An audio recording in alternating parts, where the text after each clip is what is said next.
ಎಲ್ಲರಿಗೂ ನಮಸ್ಕಾರ. 5ನೇ ತರಗತಿಯ ವಾಯು ಅಧ್ಯಾಯದ ಕುರಿತಾದ ಯೋಜನೆ ಆಧಾರಿತ ಕಲಿಕೆಯ ವಿಡಿಯೋ ಮಾರ್ಗದರ್ಶಿಗೆ ನಿಮಗೆ ಸ್ವಾಗತ. ಈ ಯೋಜನೆ ಆಧಾರಿತ ಕಲಿಕೆಯನ್ನು ನಿರ್ವಹಿಸಲು ವಿದ್ಯಾರ್ಥಿಗಳಿಗೆ ಹೇಗೆ ಮಾರ್ಗದರ್ಶನ ನೀಡಬೇಕು ಎಂಬುದರ ಕುರಿತು ನಾವು ಚರ್ಚಿಸಲಿದ್ದೇವೆ. ಜೊತೆಗೆ ದೈನಂದಿನ ಜೀವನದ ಅನುಭವಗಳಿಂದ ವಾಯುವಿನ ಗುಣಗಳನ್ನು ಅರ್ಥ ಮಾಡಿಕೊಳ್ಳುವಾಗ ವಿಮರ್ಶಾತ್ಮಕ ಚಿಂತನೆ, ಸೃಜನಶೀಲತೆ, ಸಹಭಾಗಿತ್ವ ಮತ್ತು ಸಂವಹನದಂತಹ 21ನೇ ಶತಮಾನದ ಕೌಶಲ್ಯಗಳನ್ನು ವಿದ್ಯಾರ್ಥಿಗಳಲ್ಲಿ PBL ಹೇಗೆ ಬೆಳೆಸುತ್ತದೆ ಎಂಬುದನ್ನು ಸಹ ನಾವು ನೋಡೋಣ. ಈ PBL ಅನ್ನು ಪೂರ್ಣಗೊಳಿಸಿದ ನಂತರ ವಿದ್ಯಾರ್ಥಿಗಳು ಸಾಧಿಸಲಿರುವ ಕಲಿಕಾ ಫಲಗಳು ಹೀಗಿವೆ. ಈ PBL ಬೋರಲಾದ ಗಾಜಿನ ಲೋಟದಲ್ಲಿರುವ ಗಾಳಿಯ ಸಹಾಯದಿಂದ ನೀವು ಮೇಣದ ಬತ್ತಿಯ ಜ್ವಾಲೆಯನ್ನು ಆರದಂತೆ ಉಳಿಸಿಕೊಳ್ಳಬಹುದೇ ಎಂಬ ಅನ್ವೇಷಕ ಪ್ರಶ್ನೆಯಿಂದ ಪ್ರಾರಂಭವಾಗುತ್ತದೆ.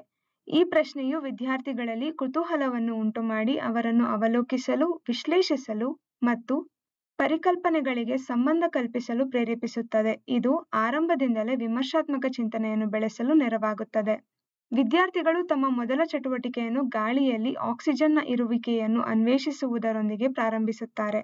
ಅವರು ಮೇಣದ ಬತ್ತಿಯನ್ನು ಹಚ್ಚಿ ನಂತರ ಅದನ್ನು ಬೀಕರ್ನಿಂದ ಎಚ್ಚರಿಕೆಯಿಂದ ಮುಚ್ಚುತ್ತಾರೆ. ಕೆಲವು ಸೆಕೆಂಡುಗಳ ನಂತರ ಜ್ವಾಲೆಯು ಆರಿ ಹೋಗುವುದನ್ನು ವಿದ್ಯಾರ್ಥಿಗಳು ಗಮನಿಸುತ್ತಾರೆ. ಹೀಗೇಕೆ ಆಯಿತು? ಮೇಣದ ಬತ್ತಿ ಉರಿಯಲು ಆಕ್ಸಿಜನ್ನ ಅಗತ್ಯವಿದೆ. ತಲೆ ಕೆಳಗಾದ ಗ್ಲಾಸ್ ನಿರ್ದಿಷ್ಟ ಪ್ರಮಾಣದ ಗಾಳಿಯನ್ನು ಮಾತ್ರ ಹಿಡಿದಿಟ್ಟುಕೊಳ್ಳುತ್ತದೆ.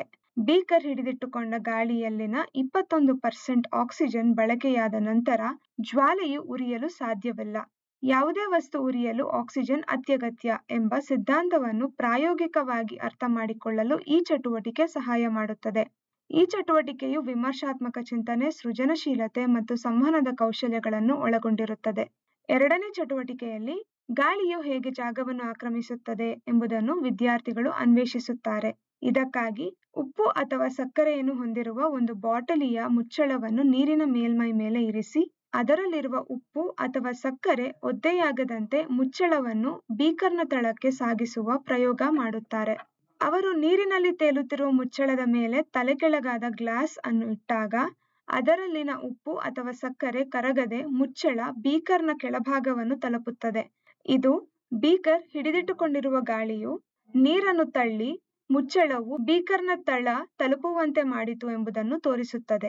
ಈ ಚಟುವಟಿಕೆಯು ಕುತೂಹಲವನ್ನು ಬೆಳೆಸುತ್ತದೆ ಮತ್ತು ಗಾಳಿಯು ಕಣ್ಣಿಗೆ ಕಾಣಿಸದಿದ್ದರೂ ಅದು ಜಾಗವನ್ನು ಆಕ್ರಮಿಸುವ ವಸ್ತು ಎಂಬುದನ್ನು ಕಲ್ಪಿಸಿಕೊಳ್ಳಲು ಅವರಿಗೆ ಸಹಾಯ ಮಾಡುತ್ತದೆ. ಈ ಪ್ರಯೋಗ ಮಾಡುವಾಗ ವಿದ್ಯಾರ್ಥಿಗಳ ವಿಮರ್ಶಾತ್ಮಕ ಚಿಂತನೆ, ಸೃಜನಶೀಲತೆ ಮತ್ತು ಸಹಭಾಗಿತ್ವದ ಕೌಶಲ್ಯಗಳು ವೃದ್ಧಿಯಾಗುತ್ತದೆ.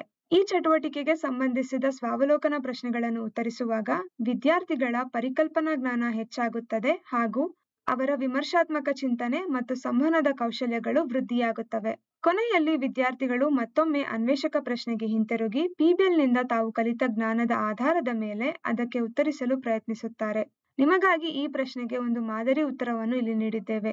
ತಲೆ ಕೆಳಗಾದ ಗಾಜಿನೊಳಗೆ ಸಿಕ್ಕಿಬಿದ್ದ ಗಾಳಿಯಿಂದ ಮಾತ್ರ ನಾವು ಮೇಣದ ಬತ್ತಿಯ ಜ್ವಾಲೆಯನ್ನು ಉಳಿಸಿಕೊಳ್ಳಲು ಸಾಧ್ಯವಿಲ್ಲ, ಏಕೆಂದರೆ ಜ್ವಾಲೆಯು ಉರಿಯಲು ಆಕ್ಸಿಜನ್ನ ಅಗತ್ಯವಿದೆ. ಈಗ ಬರುವುದು ನನ್ನ ಕಲ್ಪನೆ, ನನ್ನ ರಚನೆ ವಿಭಾಗ.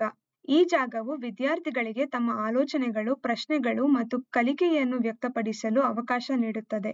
ಇಲ್ಲಿ ವಿದ್ಯಾರ್ಥಿಗಳು ಗಾಳಿ ಇಲ್ಲದ ಸ್ಥಳದಲ್ಲಿ ಬೆಂಕಿ ಉರಿಯಲು ಏನು ಮಾಡಬಹುದು ಎಂಬ ಕುತೂಹಲ ಮೂಡಿಸುವ ಪ್ರಶ್ನೆಗಳನ್ನು ಬರೆದುಕೊಳ್ಳುತ್ತಾರೆ. ಇದು ಅವರನ್ನು ವಿಜ್ಞಾನದ ಪರಿಕಲ್ಪನೆಗಳನ್ನು ನಿತ್ಯ ಜೀವನದ ಸನ್ನಿವೇಶಗಳಿಗೆ ಅನ್ವಯಿಸಲು ಪ್ರೇರೇಪಿಸುತ್ತದೆ. ಕೊನೆಯದಾಗಿ 10 ಸ್ವ-ಮೌಲ್ಯಮಾಪನ ಪ್ರಶ್ನೆಗಳು ವಿದ್ಯಾರ್ಥಿಗಳಿಗೆ ತಮ್ಮ ಪ್ರಗತಿಯನ್ನು ಅವಲೋಕಿಸಲು ಸಹಾಯ ಮಾಡುತ್ತವೆ. ಈ ಕಲಿಕಾ ಚಕ್ರವು ಭವಿಷ್ಯದ ಸವಾಲುಗಳನ್ನು ಎದುರಿಸಲು ಬೇಕಾದ 21ನೇ ಶತಮಾನದ ಕೌಶಲ್ಯಗಳನ್ನು ಅವರಿಗೆ ಒದಗಿಸುತ್ತದೆ. ಇದಿಷ್ಟು ಇವತ್ತಿನ ವಿಡಿಯೋ ಮಾರ್ಗದರ್ಶಿ. ಈ ವಿಡಿಯೋ ನಿಮಗೆ ಸಹಾಯಕವಾಗಿದೆ ಎಂದು ಭಾವಿಸುತ್ತೇವೆ. ಈ ರೀತಿಯ ಹಲವಾರು ಆಸಕ್ತಿದಾಯಕ ತರಗತಿವಾರು PBLಗಳು ನಮ್ಮ ಟೀಚೋಪಿಯಾ ಆಪ್ನಲ್ಲಿ ಲಭ್ಯವಿದೆ. ಅವುಗಳನ್ನು ಅನ್ವೇಷಿಸಲು ಆಪ್ ಅನ್ನು ಡೌನ್ಲೋಡ್ ಮಾಡಿಕೊಳ್ಳಿ. ಆಪ್ನ ಲಿಂಕ್ ಅನ್ನು ಡಿಸ್ಕ್ರಿಪ್ಷನ್ನಲ್ಲಿ ನೀಡಲಾಗಿದೆ. ಮತ್ತಷ್ಟು PBL ಮಾರ್ಗದರ್ಶಿಗಳನ್ನು ಅನ್ವೇಷಿಸಲು ಶೀಘ್ರದಲ್ಲೇ ಮತ್ತೆ ಭೇಟಿಯಾಗೋಣ. ಧನ್ಯವಾದಗಳು.